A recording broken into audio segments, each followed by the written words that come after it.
Every Ashes series has one truth. Batters survive the rivalry, but bowlers decide it. And across 140 years of England versus Australia, one pattern repeats like a curse. Most bowlers walk into the Ashes full of confidence and walk out shattered. A few figure out how to survive, and an elite, almost mythical handful. They conquer the rivalry. They dominate eras. They create nightmares. This isn't a ranking. It's an X-ray. A look inside the pressure. The fear, the destruction, and the brilliance of Ashes bowling. 7 levels, 7 identities. 7 ways this rivalry either makes you or breaks you.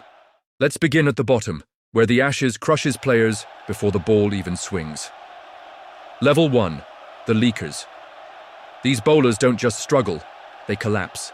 They bowl short when they should bowl full. Full when they should bowl short. Wide when they aim straight. Captains hide them. Crowds sense their fear. Batters feed on them. Boyd Rankin, 1 test, endless pain.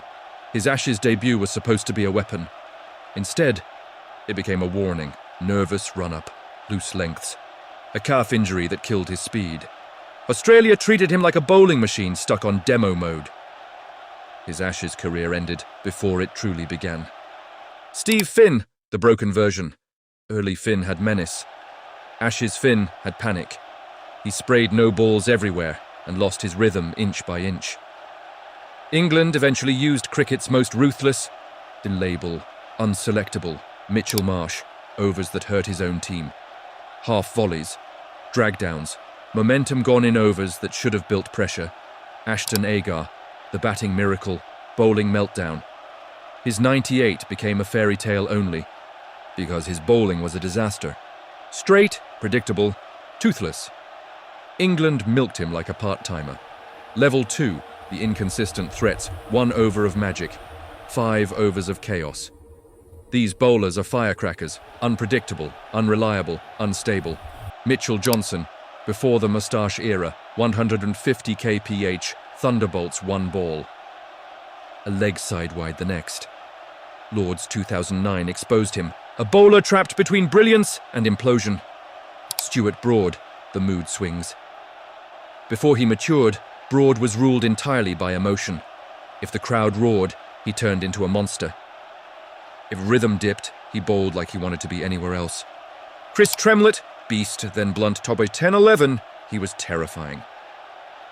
Next series, all the menace was gone. Peter Siddle, heart without havoc, effort maximum, impact minimal. Level 3, the Workhorses. These bowlers are the backbone, long spells, tight lines, hard work with little spotlight. Josh Hazlewood, the metronome, consistency embodied, an endkeeper, not a destroyer. Jack Leach, the survivor. He outlasts storms but rarely creates one. Steve Harmison, after the storm. Post-prime Harmison was steady, no longer terrifying. Level 4, the proper Ashes bowlers. This is where intelligence meets intensity. Andrew Flintoff, the over that echoed forever, 2005, Edgbaston. Ponting trapped in a spell of pure reverse swing aggression.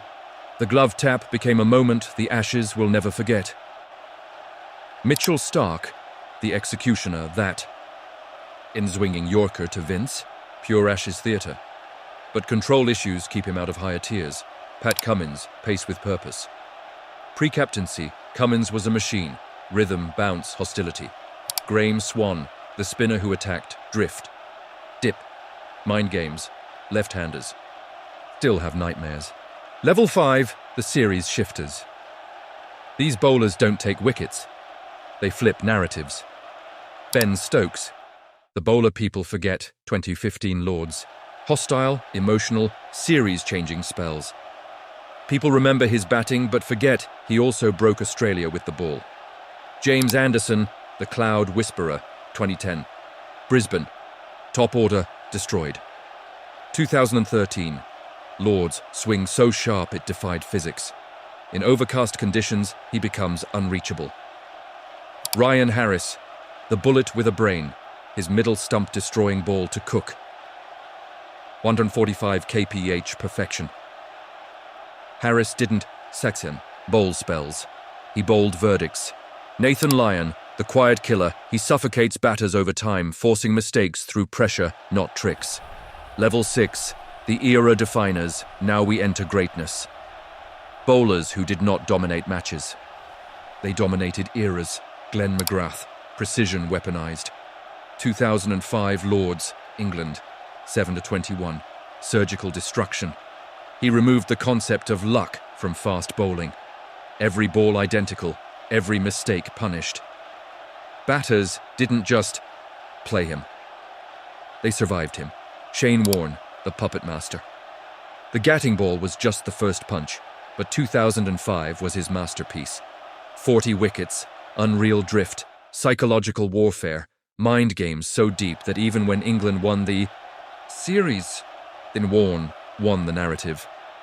He dismissed Strauss with a drifting leg break that pitched outside leg and clipped off stump. A delivery that looked illegal. Every spell felt like theatre. Every ball felt like a plan unfolding. James Anderson, the artist. Peak Anderson in English conditions is something cricket shouldn't allow. The 2015 Trent Bridge Test. The first few overs were so dangerous that Australia looked like they were batting in a storm.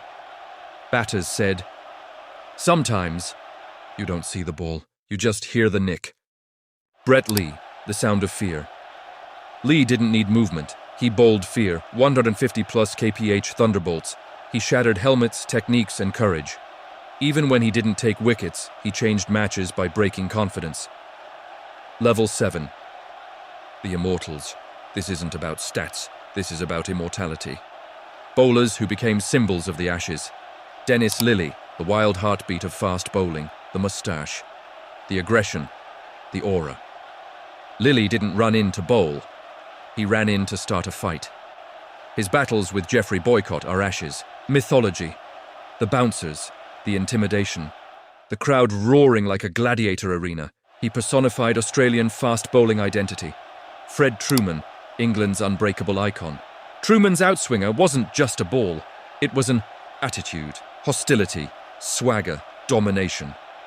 He once said, "If I'd bowled at myself, I'd have got me out." That's the confidence that marked his era. Shane Warne, the Ashes itself. Warne doesn't belong in a category. He belongs in a dimension of his own. His performances weren't just numbers. The Gatting ball, 1993. The Adelaide Miracle, 2006. The 40-wicket 2005 epic. His spell to Andrew Strauss that bent the laws of geometry. His domination of entire Test summers with charisma alone. Warne didn't just change matches. He controlled atmospheres. Crowds followed his run-up like a ritual. Batters felt helpless. The ball dipped, drifted, curved, ripped, and nightmares followed. Warne is the Ashes. Nobody else comes close. Batsmen create moments. Bowlers create eras. They break games open. They rewrite decades. And they leave scars that last long after the series ends. From the ones who leaked runs, to the ones who swallowed teams whole, to the immortals who shaped 140 years. This is the true hierarchy of Ashes bowling. Want the 7 levels of Ashes? Batters, click the next video.